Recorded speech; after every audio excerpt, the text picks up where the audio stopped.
be here now. Just be here now. And the Buddhists would say, even though they use the deities, that they're empty. And that the deity and the perceiver of the deity co-arise in an interesting way. So are you a theist or a non-theist, would you say? I definitely love God. And that's my anything. That's my stance. That's the party. And everything that I'm trying to do is hopefully bringing me a more of awareness to be able to love God. And by loving God, I mean by loving the self and loving everything that you come into contact and being able to see the divine in all things through undifferentiated light. Now, when you get into undifferentiated light, then you get into no right or wrong. Now you're into almost a non-theistic thing, So you're into consciousness. And that, to me, that's what Shiva, the true meaning of Shiva, is the consciousness of infinite goodness. The consciousness of infinite goodness. The consciousness of infinite goodness. Wherever you are listening right now in time and space, I encourage you to take a moment, touch your heart, straighten your back, take a nice deep breath, and just say that to yourself or out loud a couple times. The consciousness of infinite goodness. Welcome, friends. Welcome to the Creativity, Spirituality, and Making a Buck podcast with David Nichtern on the Be Here Now Network. My name is Michael, your host and monologist. It's a pleasure to be here with you. And I am particularly excited to share this conversation with you with David and our guest, tattoo artist, painter, business proprietor, and Dharma practitioner, Robert Ryan. Robert is an amazing artist who really embodies our primary themes of creativity, spirituality, and right livelihood. Creatively, Robert is a highly regarded tattoo artist who's created a distinct and sought-after style merging the foundations of American tattooing with the style of Indian Kalighat painting, an approach to deity depictions done very quickly with simple lines and bold iconic images practiced by artists outside of the Kali temple in Calcutta. Robert is also a painter who has recently released a beautiful book entitled Deity, featuring many incredible paintings of Hindu deities with Dharma commentaries. You can acquire a copy of Deity, which is a beautifully bound and produced tome at Raking Light Projects. An earlier book of Robert's work, The Inborn Absolute, is currently reissued and available at Featherproof Publishers. For a quick sampling of Robert's work, head over to his Instagram, which is full of incredible spiritual tattoos and paintings, at RobertRyan323. Spiritually, Robert is also a devout practitioner of Sanatana Dharma and practices in the Tantric lineage. You don't often hear the word God, as we did in the intro on a podcast based in Buddha Dharma, so this is a particularly clarifying conversation on the unfolding of Buddhist and Hindu Tantra. And in terms of making a buck, Robert is also a co-owner of Electric Tattoo in Asbury Park, New Jersey, where you can get adorned by him by appointment or try and get a walk-in spot on Saturdays. More info at www.electrictattoonewjersey.com. Okay. That's probably enough table setting, so let's get to the main course. And now we present to you episode number 30 of the CSM podcast, Deity with Robert Ryan. Welcome, everybody, to this episode of the Creativity, Spirituality, and Making a Buck podcast. We have special guest Robert Ryan with us today. Robert is a renowned tattoo artist, and in particular, he often creates tattoo art that's based on Hindu deities. So that's a very unique and original perspective. And he just actually tattooed our podkick, Michael Cameras, which is how we were introduced. So first of all, welcome, Robert, and thank you for coming along here. Hi, thanks for having me. It's a real honor to be here. I'm a big fan of the show and of your writings, and I'm really looking forward to talking to you. Great. And we'll just kind of allow, those are your dogs from India, did you say? Yeah, they're feral dogs from India that I adopted a few years ago, and they still, you can't take the you can take the dog from India, but you can't take the India from the dog sometimes. So Did they you can be a rescue? little rowdy. Did you rescue Yeah. them? Were they Yeah. street dogs? They were street dogs. I didn't personally bring them home, but I adopted them through a rescue program of a woman that lives here in New Jersey, who used to work for, I think she worked for the Indian consulate at some time. So she has a lot of connections there. And she kind of flies dogs out of India to here because they just get hit by cars there all the time. You're a sweetheart. It's so obvious. And on behalf of those two beings, thank you so much for rescuing us. That's really, really noble. When I was introduced to your work by Michael Cameras, what tattoo did you give him? I haven't seen it yet. I gave him the sword of Manjari. Manjari, yeah. Right. Uh-huh. And it's being accompanied with a skull that's based off the Tantra style painting in Tibet. So it's the sword through the skull with the effulgence behind the skull is the rainbow colors. Beautiful. I can't wait to see it. We don't get to see each other these days so much. Michael and I used to hang out quite a bit in person, but I think now that we're talking about it, I don't think I've physically seen him since the pandemic started. It's amazing that we have these dual lifestyles now, because we don't see our friends and loved ones like we used to, but everyone's still living and going through doing amazing things, quite honestly, in the confines of their own home or in small groups of people. I don't think it's stifled creativity at all. I think it's actually accelerated a lot of creativity this pandemic. Mm. Well, you don't have a virtual version of your business, do you? There's no such thing, right? No, not at all. And because of that reason, I was considered an essential worker and I was able to go back to work pretty early. The first thing I thought once the shutdown happened, I was like, I'm never going to be able to do this again. When am I going to be able to touch someone again physically and tattoo them, So I just started painting right away as much as I could to kind of stockpile paintings in case that I was going to have to live off that for a long time. But luckily they let us back to work pretty early on. I think we were only out of work for about 3 months. And is your workload back to full now? Or are you? It fluctuates now with the amount of the way the pandemic goes. When the numbers were down, we kind of opened up to more people, kind of like what restaurants do. And then when it got heavy again, we had to limit it to no guests with the person that's getting tattooed. And there's a whole screening process, with taking people's temperature and there's a lot of things that go into it with the new pandemic regulations.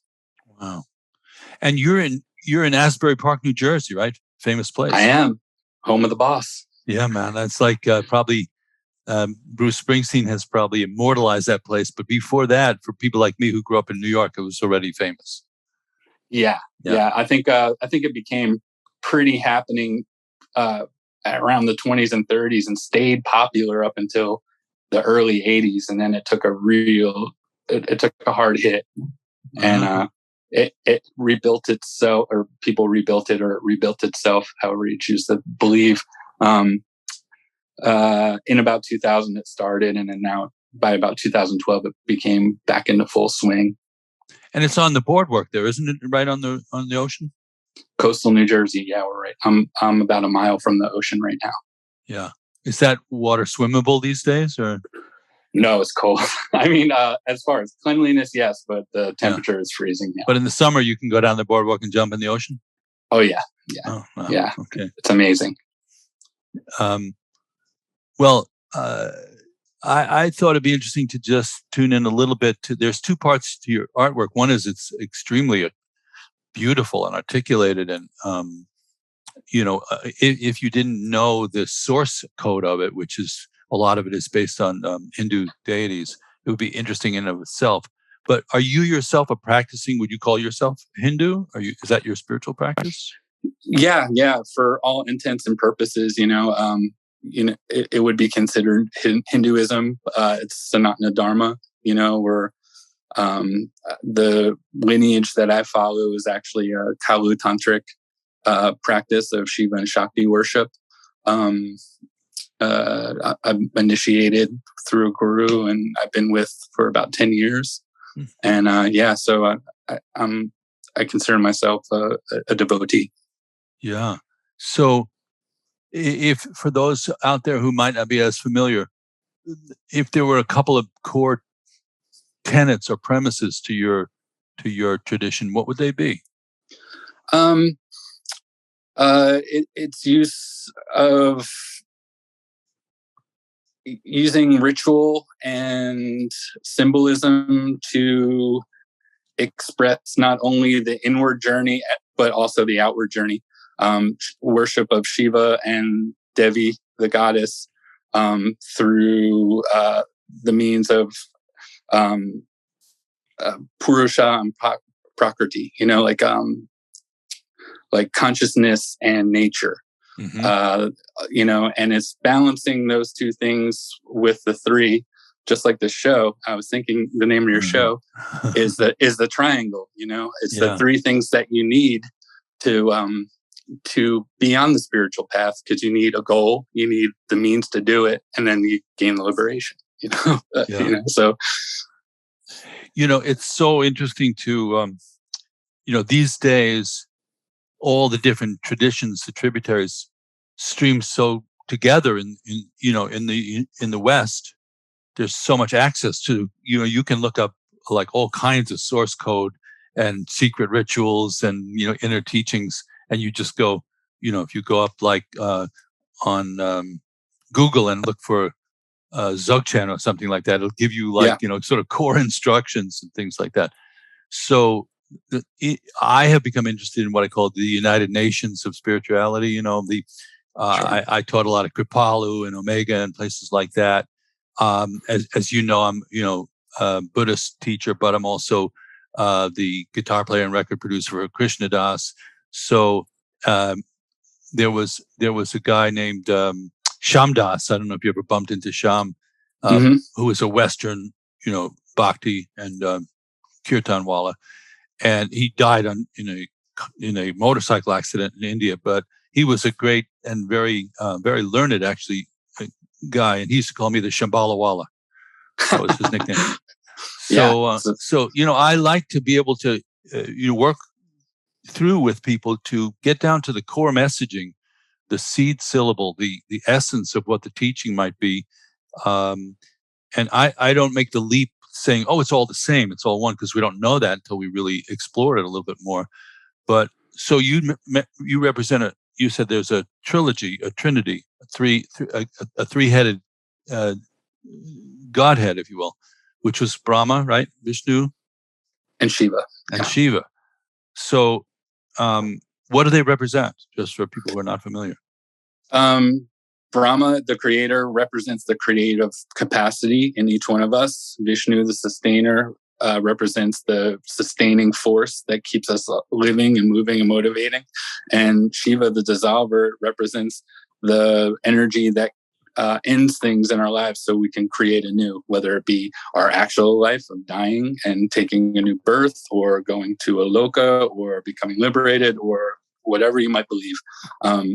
Or just ending something that isn't necessary in your life so you can focus on something that is more important. So it's that aspect. So Shiva, as the way you just described it, is a destroyer, but at the same time, what you just described sounds like a creator, because it's creating new space. Exactly, because he's in perfect balance with the other two. So. And he holds the trident, it is a trident, the Trimurti, the three gods. He holds the trident, the Trishul, and that represents the three gunas, which is the, waking, dreaming, sleeping states that we're in every moment of our lives. So like it's the balance of the three, and it's not linear or anything like that. So to have a beginning, you have to have an end, and you have to have a middle too. So, right. So it really has the quality of beginning, middle, and end. Like good drama. All good drama has that, right? Of course.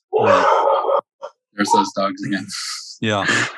Well, we could look at them as just more phenomena arising for our podcast listeners. I don't think we have to worry about it. It's so funny when you said that, because when they had their big outburst before we started, I was like, well, this is just going to be part of our sadhana. It is. And Yes, that shift that, there's a Buddhist Lojong slogan that says, change your attitude and relax as it is. I don't know if you ever heard that one, but it's really great. Strong advice. You have a book out, which you were kind enough to send to me, and I'm going to just hold it up so folks can see it. And it's only been out for 3 months, called Deity by Robert Ryan. And just to, some people will be listening on audio only, but this, if you are looking at the YouTube version of our podcast, this is sort of a sample of the style of art. So maybe you could say something a little bit about the book and what you were trying to communicate with the book. Yeah. So the book took me about 2 years to make. Even to when I started talking about doing it, it might have been about 4 years ago, but it took 4 years to come into fruition. But it took me about 2 years to do all the paintings and the writing that accompanies the paintings. And my goal for the book was to show people a way of viewing these deities as an aspect of their own selves, almost as a mirror, so that they would be able to see themselves in maybe a picture of Ganesh, or maybe not see themselves so much, or just see aspects of their lives in these deities. And I tried to create just a portal to each one, where someone could maybe bring their own thoughts towards that thing. Because I was being asked a lot when I was tattooing people, are there any books for this kind of stuff? And there's great books about it, but there's not many that compile many of them in that way.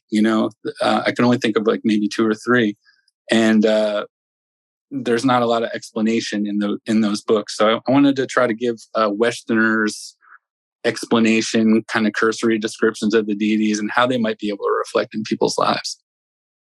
Oh, great. And nicely articulated.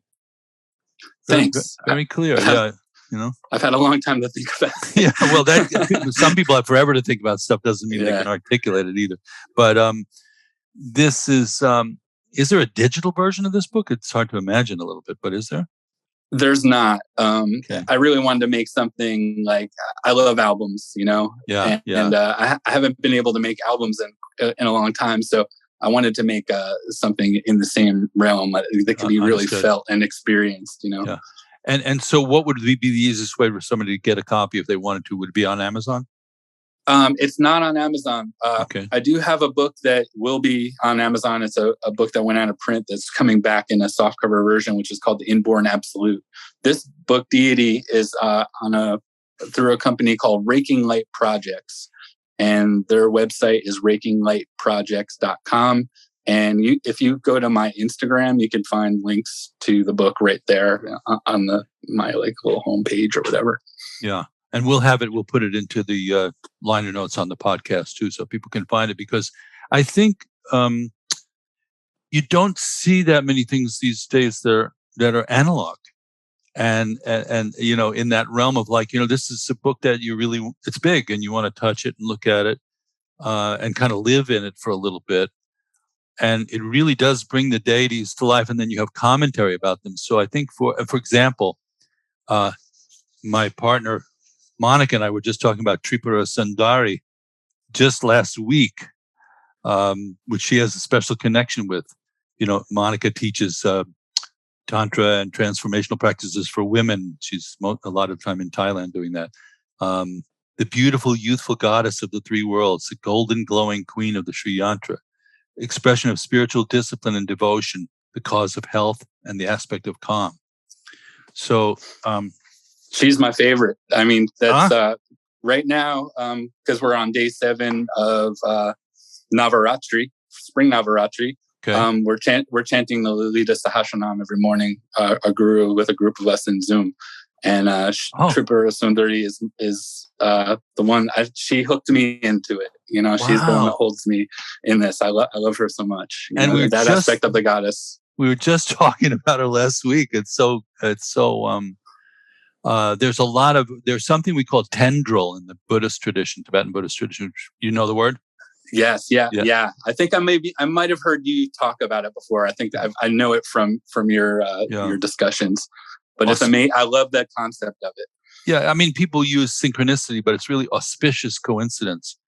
And it's also the same word. It's just the way that a chain of causation arises anyhow, because we think it's random, but it's everything has cause and conditions, and then comes out of that. Unless it doesn't, which is a different kind of aspect of reality, that there aren't, the non-causal aspect of it. So it seems to me, from hanging out with Ram Dass and KD and all those folks for decades now, that when you approach the non-causal level, it's described differently, but I can't imagine people are talking about two different things at that point, because it's beyond conceptual mind. So now you say to somebody beyond conceptual mind, they go, beyond conceptual mind. It's just like, how do I put that together? But there's some kind of capacity to experience the world in a really direct way that does go beyond the narrative and the historical quality.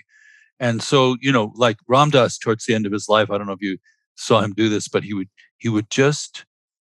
go, I am loving awareness. I am loving awareness. And that's sort of pointing towards that space. Buddhists sometimes point that space out kind of fairly sharply, maybe with a little bit of a stun gun kind of approach because the conceptual mind will keep trying to wrap itself around it and can't get there. But when you drop, all the baggage, all the formulation, and just experience the world directly, it seems like many of the traditions have a potentially similar root in that experience. You know what I'm saying?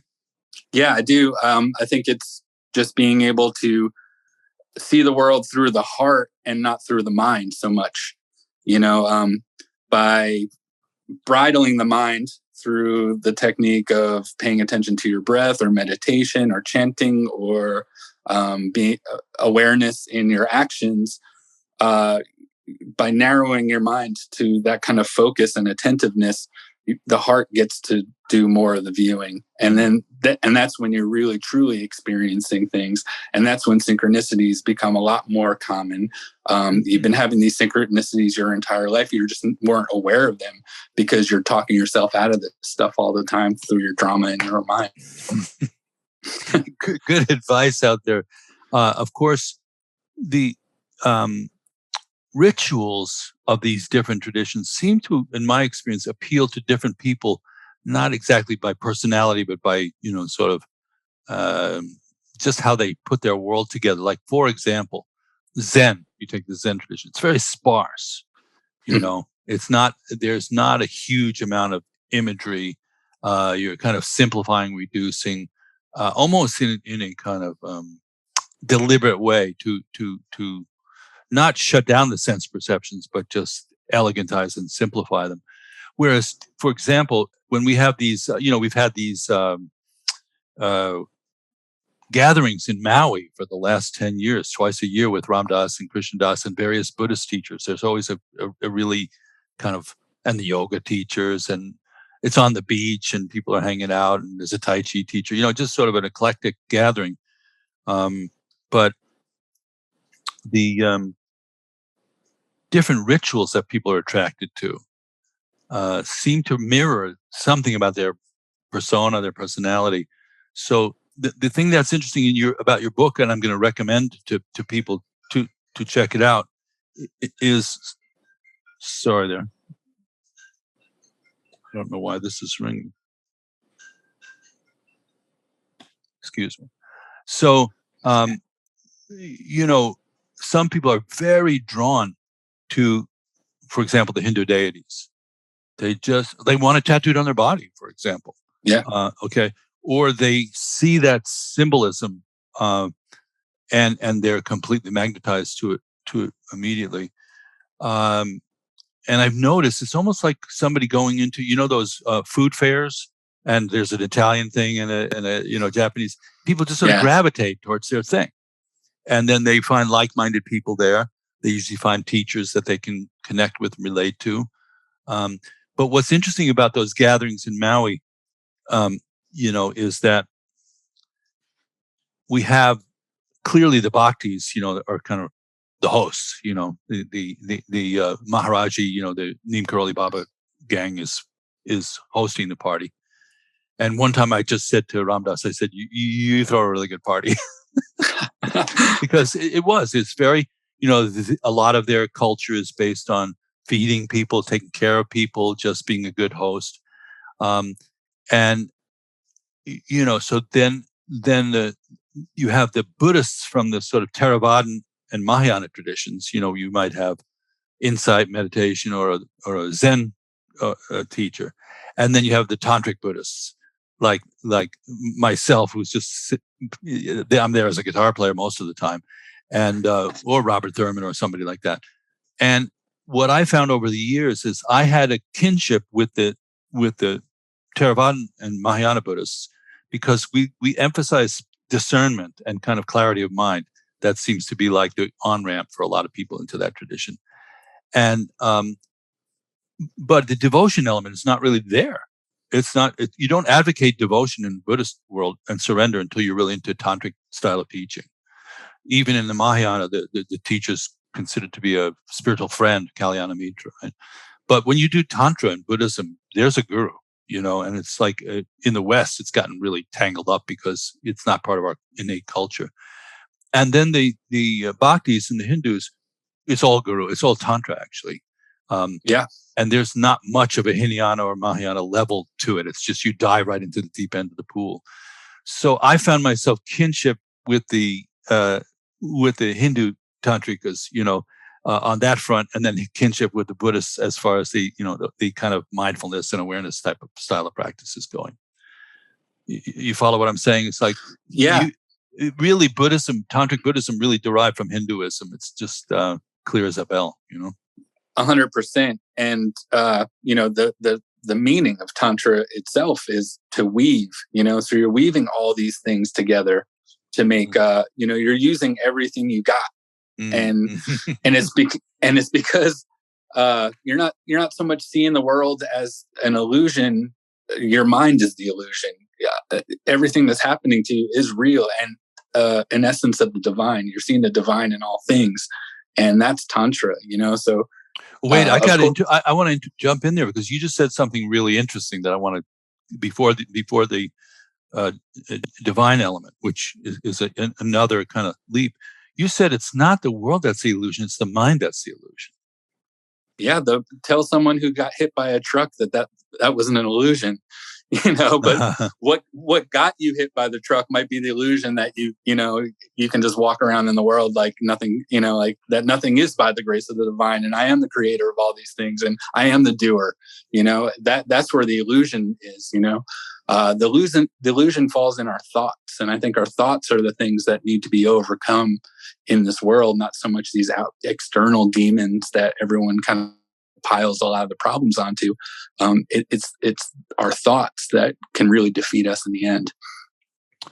Well, interesting.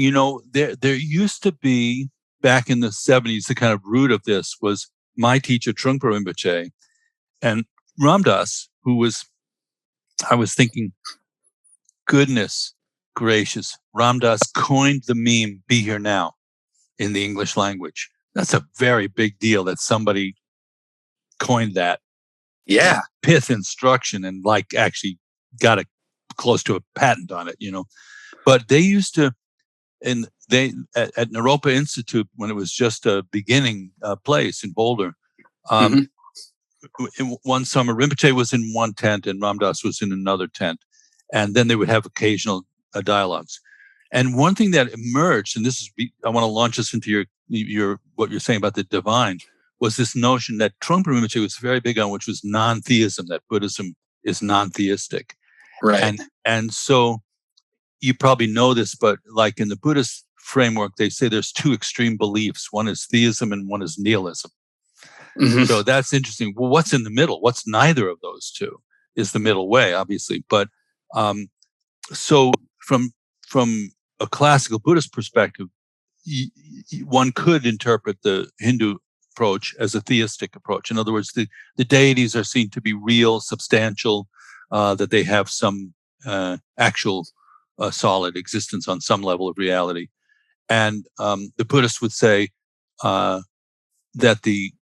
even though they use the deities, that they're empty, and that the deity and the perceiver of the deity co-arise in an interesting way. So, are you a theist or a non-theist? Would you say? I definitely love God, and that's my anything. That's my stance.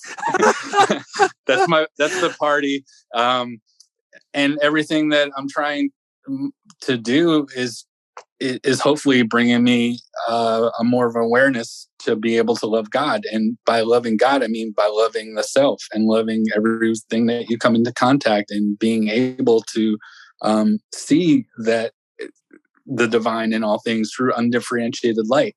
Now, when you get into undifferentiated light, and then you get into no right or wrong, now you're into almost a non-theistic thing, Sure. So you're into consciousness. And that, to me, that's what Shiva, the true meaning of Shiva, is the consciousness of infinite goodness, whether it be God, whether it be Shiva, whether it be Christ, Buddha, Allah, whoever it might be.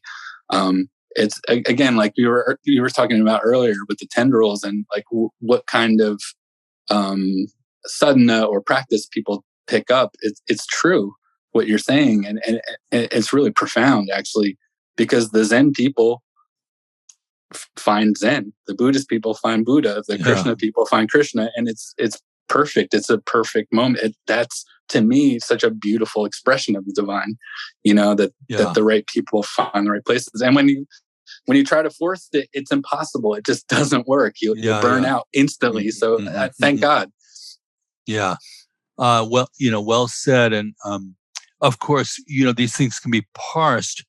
The reason for talking about them is not to disparage anybody or their perspective, but it is to maybe heighten if there are underlying assumptions, underlying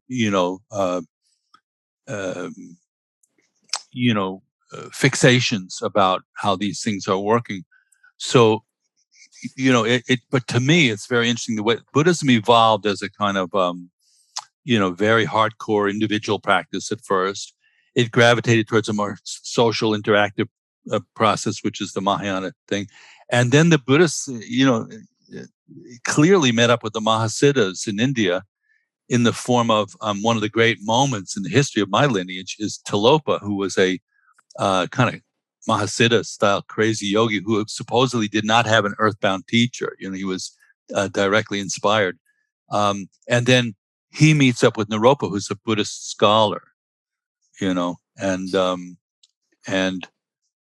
the dance between those two people actually charges up the canon for the ongoing lineage for hundreds and hundreds of years afterward.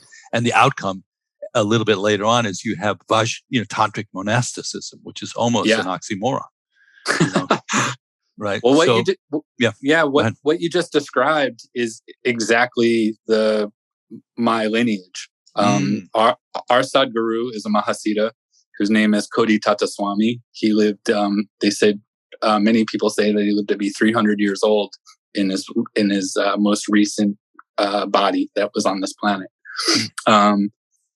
He's part of the Tamil Nadu Siddhas like Bokar or Agastya and Babaji, who's in the Kriya Yoga.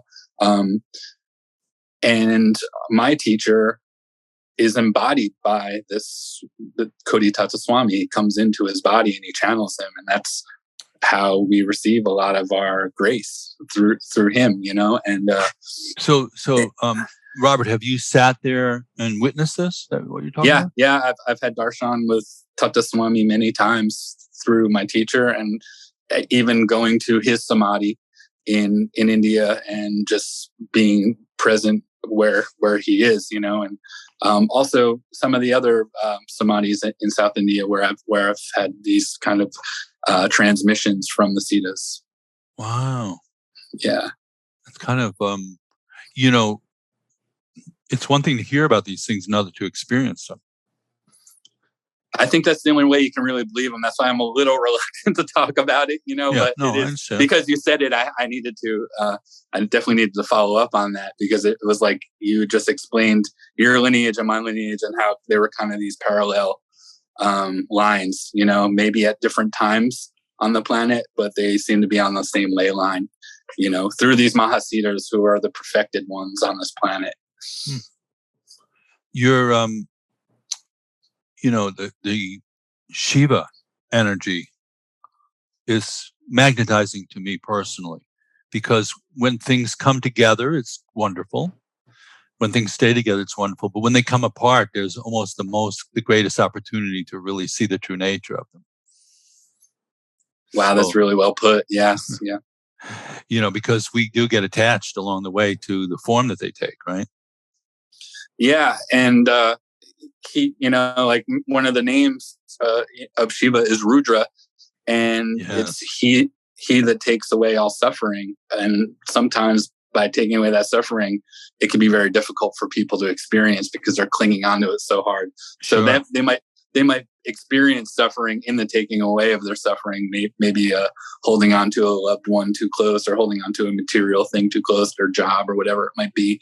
Any sense of identification, once that's stripped from the person, they're able to really experience life in the truest, best form of themselves. But it takes a lot of letting go, how does Narayana fit into that scheme of things? Narayana, as Krishna, as far as I know him as Lord Krishna, or Vishnu, Narayana and Shiva have this kind of back and forth.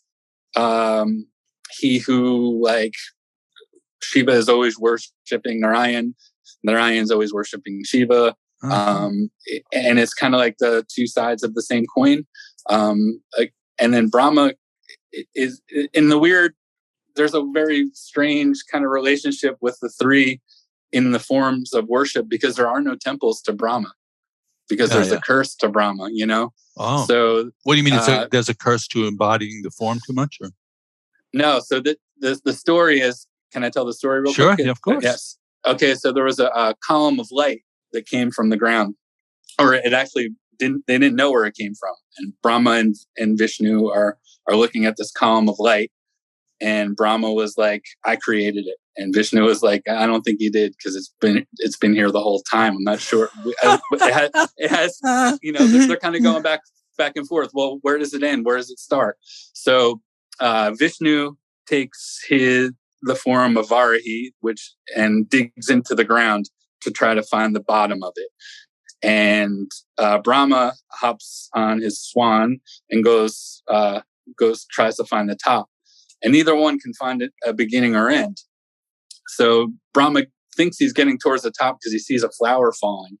And he's like, oh, I must have been near the top. And he asks the flower, where's the top of this column of light? And he's like, there is no end, So he's like, well, I'm going to bring you down as proof that I found the top. And he goes back down. Vishnu was like, I can't find the bottom of this thing. Brahma's like, I found the top. I brought this flower down from the top of the column of light. And Shiva comes out of the column of light and said, you're a liar. There is no beginning or end. Light is infinite. Because you lied, no one will ever worship you in any kind of ritual or temple. And that's the curse of Brahma. And then the certain flower, I can't remember the name of the flower, but that certain flower is one of the only flowers that you will not be able to use in a puja. It's inauspicious. Wow. How utterly cool. Yeah. So Narayana, I was working on a record with Krishna Das, and I had a dream that we were in the studio working on it. And now remember, I'm a Buddhist, so this is like, more of my subconscious gossip is from the Buddhist tradition and so forth. However, I sometimes leap over or jump over into parallel tracks for a minute. So in the dream, we're in the studio and we were working on the music, and then all this energy came into my body in the dream, and I kind of just felt completely uplifted and literally levitated up into the air in a recording studio, mind you. And then I heard this voice, and it was, we were working on Narayana. We worked on a huge production with like 96 tracks of like vocals and instrumentals. We just did like really big production on it, and the chant was around Narayana. And the voice said this: "I am the one who knows who I am. I am the one who knows who I am." Didn't make any sense to me at all in the dream. I had no precedent for why I would have said that or what the meaning of it was. But, these energies, we've connected with them, I'm sure, many, many lifetimes. And because I have this connection with these friends and these dear ones, KD and Ramdas and that whole, I call them my cousins, they're like first cousins. Sometimes you get, some feeling of the deities. Krishna in particular, obviously comes through pretty strongly, and it's so beautiful, Robert, to hear you talk about this. It's really lovely. You clearly have a strong connection with it, and something's coming alive when you're talking about it. I just want to share that with you. Oh, thank you. That's a huge compliment. And Narayana, like in many of these slokas, and like probably a lot of the mantras or whatever was in that song, a lot of them end in the last lines. It will say, "He who chants this daily will receive peace in the three worlds." And that you've received a vision of Narayana in your dreams, and that's one of the three. Waking, dreaming, and deep sleep. Those are the three worlds. And of course, with your practice and everything you're doing, you're going to be charging up in all three of them. Yeah. I am the one who knows who I am doesn't really delineate, it undelineates subject and object, that it just goes, it starts to go into a cycle, so this now, the spirituality is so strongly an element in who you are and what you're doing. I mean, this is, you would, it just looks from here, if you were not like a tattoo artist, you'd be a priest of some kind. That would be my estimation of your, manifestation. So it seems like you are being a priest through being a tattoo artist, which is creativity and spirituality there. Those are kind of very interwoven for you, no? Yeah, priest and a clown too, like, but and I'm not trying to be flippant by saying that just a little bit, but like, there is like this kind of carnal aspect to it, and I see that in a lot of the spiritual techniques, especially in like a lot of the Native American traditions. They used clown and makeup and kind of things, and like I see that tattooing in America was kind of born out of the carnivals, and I kind of, again, trying to use this kind of tantric approach and weaving all these things together, and this is the best way I can share everything I'm experiencing through my practice, Yeah. And how much of a connection are you making with the person? Do they come in for an interview first? How do you do it? No, most of the time, I try to keep it as brief as possible in the consultation area, just because of time. And I think, I kind of like let it kind of flow organically. And most of the conversation happens during the tattoo, which my average tattoo session is 2 to 3 hours. So most people like to talk while getting tattooed. I don't mind talking when tattooing. And if it's one of these deities, then that's something that we might be talking about. And it's a good opportunity.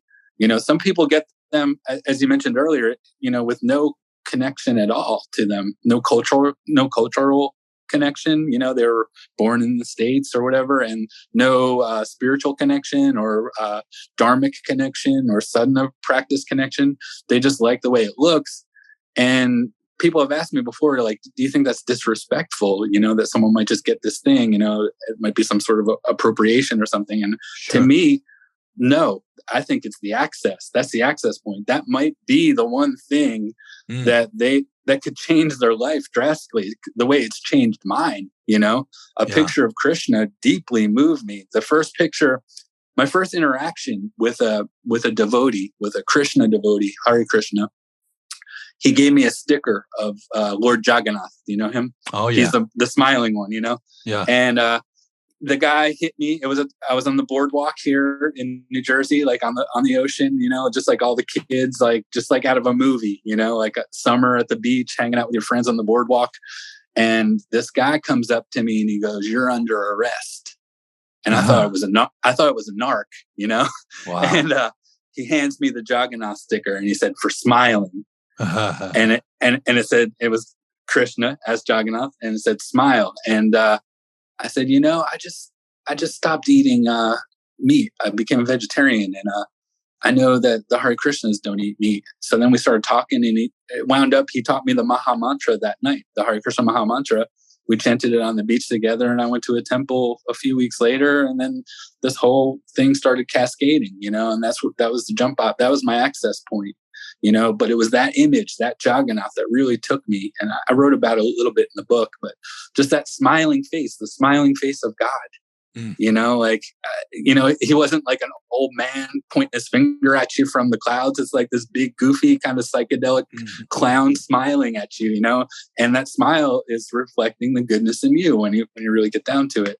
And there's this beautiful chant I was listening this morning of when will I be in Jagannath's gaze? Because he has the big eyes. Like when will he see me? When I see him. Mm-hmm.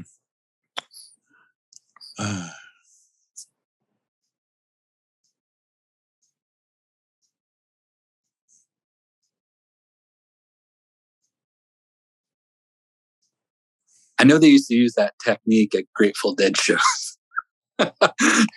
You're under arrest because it's disarming. Of course, you're at a Dead show, probably a pocket full of liquid LSD or something, and all of a sudden someone comes up to you and says you're under arrest. What a way to get your attention. Well, as you may know or not know, I was at one Grateful Dead concert, only one, but I was playing at it. Wow. And with Krishna Das, or? No, this is way back. This is way before I knew Krishna Das. But I had a band with bluegrass band with Jerry Garcia and David Grisman and Taj Mahal and wow. Richard Green. It was called the Great American Music Band. There you can find recordings of it, audio recordings of it online. The Great American String Band or Great American Music Band. And Jerry played banjo and I played guitar in it. Wow. Mid-70s. So we did, as that band, open a Grateful Dead concert in Santa Cruz, which was 100,000 people. And it was a kind of unique experience, but it's the only time I ever was at a Grateful Dead concert. And it was the interesting thing I was thinking, I don't know if you know who David Grisman is, the mandolin player. Yeah. You remind me of him a little bit. That's what I was thinking about 20 minutes ago. There's something about your energy that reminds me of David. Dog is his nickname, Dog. And, one of the unique and original mandolin players, who took the bluegrass thing over into the kind of jazz and fusion-y area. Amazing player. Yeah. Amazing. And, kind of, that was a pretty seminal time for me. And I look back and I go, oh, wow, that was interesting. I was in a band with Jerry Garcia opening up for the Grateful Dead. And in a way, I never really meant to be there, if you know what I mean. It's like I made a record with Maria Mulder called Midnight at the Oasis, and I was floating around the West Coast. And I ended up, David Grisman was my friend from New York. And I ended up moving up there to really, I stayed at his house for a while and then I found a place to live and we started that band together. All by accident, and no accident. Yeah. No accident. Come on. I'm saying it with the tongue in cheek because it's not an accident either. That's I know exactly what you mean. Yeah. So, you didn't plan to be in a band with those guys and do this thing. Yeah. But just the way you described the onset of your spiritual journey, which was just bumping into somebody. I think this is a pretty common thread for most people. And when they ask, a lot of people ask, how do I get into something like this? In a way, it comes to you better than you go to it, if that's orchestrated. Otherwise, people maybe, try some different things, try going to a concert or a workshop or a training or something and see how it fits. But there's more magic usually in this area where you kind of find your a perfect example of this for me was Trungpa Rinpoche would just connect with people. He was hailing a cab in New York City, and Allen Ginsberg was hailing the same cab, and that's how they met. That's how Allen became his student. And there's another story about Rinpoche was in Boulder with his, small group of students at a cafe, and a guy just walked past the window, and Rinpoche said, "Just go get him, go get that guy." And they brought him in, and that guy turned out to be the Dorje Lopon, or the Master of Studies for Trungpa Rinpoche's community, So, and myself, I just wandered into a yoga studio in Boston when I was studying at Berkeley, and Trungpa Rinpoche was teaching a workshop there that weekend. So your connection with India is pretty strong. It sounds like you have gone to India in the mode of looking for a connection. Is that right? Yeah, I before COVID, I had traveled there each year for 10 years. Oh. I started pretty much on my own. I had met my teacher, my guru, but he wasn't in a position to take any students at the time. He's young. He's actually younger than I am. Mm-hmm. And what's his name? Can we say his name is it's Rudra Abhishek. Okay. And he had mentioned me places that I should visit, but I started going there with him maybe about 5 or 6 years ago. About 6 years ago. And when we started traveling together, it was much more focused. We were doing a lot more sadhana. He knows all the places. He has the connect. He's as much as an amazing teacher. He is a great guide, and he knows how to travel very, very well. So, but the first few years that I just went by myself, and spent a lot of time in Varanasi and Vrindavan. Those two places. And I always wind up going back to Varanasi anytime I travel there for at least a week, just to see it, because I'm so blown away by it. And what's their reaction over there to your tattoos? Is there any, because as you said earlier, there could be the feeling of like taking sacred imagery and putting it into a profane context. Some people would take issue with that, right? Yeah, I would say 99% of the time it's positive, and okay. Yeah, and Indian folks love decoration. The best part for me with tattoos in India, there's not a pre-conceptualized version of it the way it is here. Like, a certain person has a kind of tattoo, a certain kind of person in America has a tattoo almost. There's a lot like this kind of stereotypical biker or whatever, sailor or criminal. And that's an old fashioned thing. Now everyone has tattoos, but it's still there. It's always kind of under the rug there, that kind of idea. In India, no judgment at all. People just love tattoos. When they see them, they love them. They love getting them. It's not the same, and they're not trying to, they're also not trying to align themselves with like a subculture of tattooing either. It's just like, to them, it's just another way of expressing. And like, some of the coolest tattoos I saw were on old Indian women that got them when they were like very young, and they just aged so cool. And they just, it just told such a story seeing them. Mm-hmm. But yeah, so I would say it's been rare that I've received any kind of negative attention. And also, if you travel there, you kind of realize that attention is something there. Like, if someone's staring at you, it might not be like a mean thing. At first for me, it was disarming. Like, they just, they look at you for a longer time. They don't avert their eyes to you. They study you.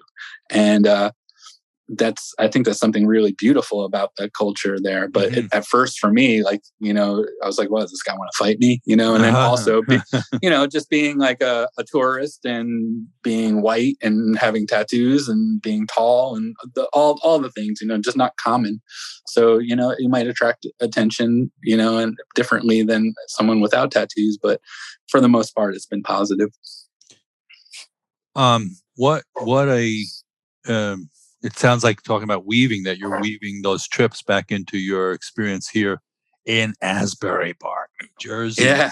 And do you have, what is your setup like? Do you have other tattoo artists working for you at this point? Have you built a cottage industry up out of this? A big industry? What's the business dimension of what you're doing?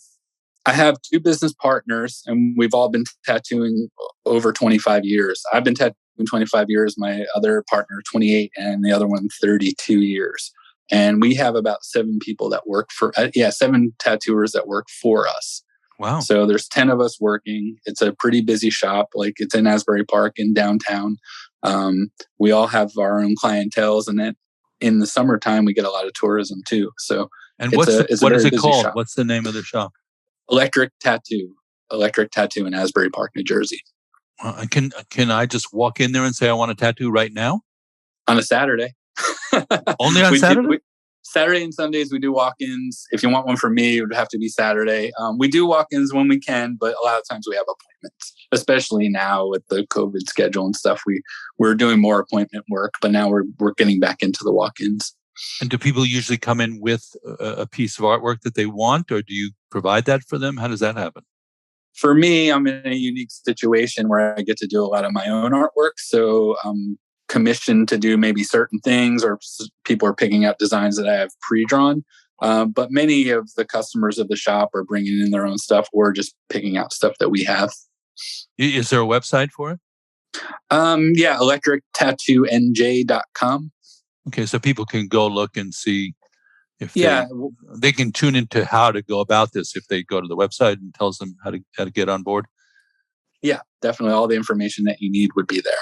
And are you prospering? Oh yeah, tattooing is it's an amazing business. You know, it's busy. Its popularity has grown exponentially since I started. Mm-hmm. You know, it used to be kind of more of a seasonal thing where, you know, you'd have enough local and regular clientele to get you through the year, but the summers were slammed. Now it's all year round. It's pretty busy the whole time. Uh-huh. So from the point of view of creativity, spirituality, and making a buck, your livelihood and your creativity and your spirituality are pretty much in alignment to, it kind of makes you almost a manifestor, as we describe it in the book. You know, you've aligned your expression, the great artistic expression, your spiritual practice, which is very serious to you. It's obvious to anybody that this is not just you, not just dabbling in this.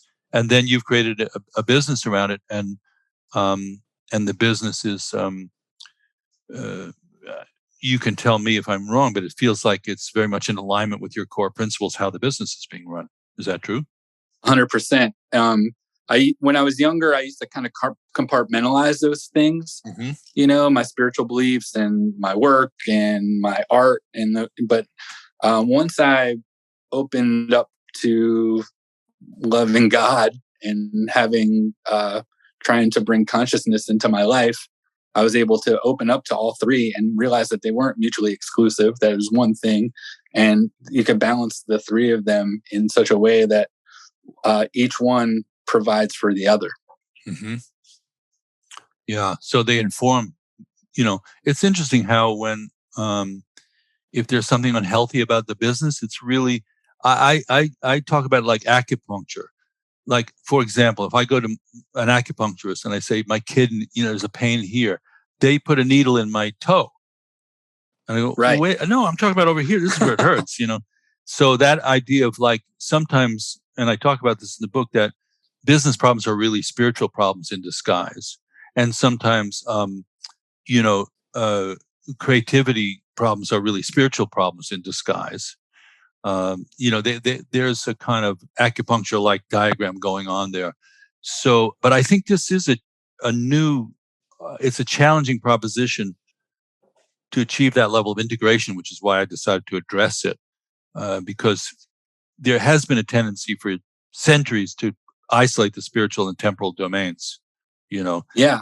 It's interesting to hear you talk about Hinduism in a way that is so integrated. I don't always hear that. It's like there's this whole other world here in which these deities are occupying, and it's very pure, and it does not have anything to do with your sense perceptions or your appetites in life or sexuality or food or family or anything. It's over here, and you want to transcend that to get to this. And then the other approach is the materialism thing is way, way off on its own. And just look, shut up. The point is go out and make a lot of money and stop with this fairy tale stuff, you know. And so the idea of integrating them is just something that really attracted me from the early start of when I got into this stuff. It's like, what would the world look like in which there wasn't a spiritual temporal, a diaspora going on, you know? Yeah. Yeah, that's a really good point. I think about the rishis a lot because they were all grihastas. They were all householders. They were all married. They weren't monks. And these are the ones that provided us with the greatest works. You know, everything that we chant, everything that we know, every kirtan, every bhajan comes from the rishis. And, you know, they also had to live a life of a householder, you know, married and going through, you know, I think, and that to me, it's the ultimate way to put your practice into practice, you know, and your through your life, you know, and live a life. You can go to a cave, but you might not ever get a chance to apply what you've learned in the cave if you don't leave. Yeah, it is so. It's very encouraging for me personally to hear you talk this way, because frankly, this perspective is not as obvious as it might seem. It's not a common thread, and you do deal with people who are materialists, and even to the extent that their outlook about life itself is materialistic. And I mean in the literal sense that the material is what there is, you know? Yeah. And then you have the spiritual people who go like, well, the material thing is, you know, just a downgrade, and you just don't worry about that. You pratyahara, you close off the sense gates, you become, you know, pure, you become an ascetic. And, you know, when I studied with Trungpa Rinpoche, you know, he introduced this idea of these Shambhala teachings in which really it's Rishi training. So we've created this, you know, this portal called Dharmamoon.com, which Michael Cameras, our mutual friend, works with me on, and a lot of people are working on. And the whole idea is, one of the things we say is when the sun of Dharma shines, the moon of Dharma reflects all that brilliance in the form of culture, art, civilization, society. So that's the reflection, and that's why we call it Dharma Moon. And it's so in those teachings, the way they come down, things like art and culture are really important. Whereas in the ascetic teachings, people say, "Oh no, that's just distraction through the realm of the senses." So it sounds like we really, and the Rishi portal. It's just interesting. I've said before, this is Rishi training. I mean junior Rishi training. I'm not talking about the big ones, but to learn how to master your entire world, integrate your world, have your spiritual values reflected in how your shop runs. But it's really challenging. Oh, There's yeah. nowhere to hide. That's the battlefield. That's the Kurukshetra of the Bhagavad Gita. It's the fight of Durga when she's killing Mahishasura. You know, the battle's always happening. That's why all the gods and all the saints and all the Buddhas, they all have the weapons and everything. It's like, you know, you have to be vigilant. It takes effort, you know, and that, I guess that's the best way I can say it is it takes a lot of effort, but those efforts reap so much reward. Yeah. And are you a family person? Do you have your own family? I'm married. We don't have children. But it's me, my wife, Megan, and the dogs. Yeah. Sweet. And you live right there in Asbury Park? I'm in Neptune, the next town over, which is even a cooler name. Yeah. Well, so, first of all, thank you so much for sharing your world. There's such a strong feeling of heart, Robert, coming through. It's sort of unmistakable.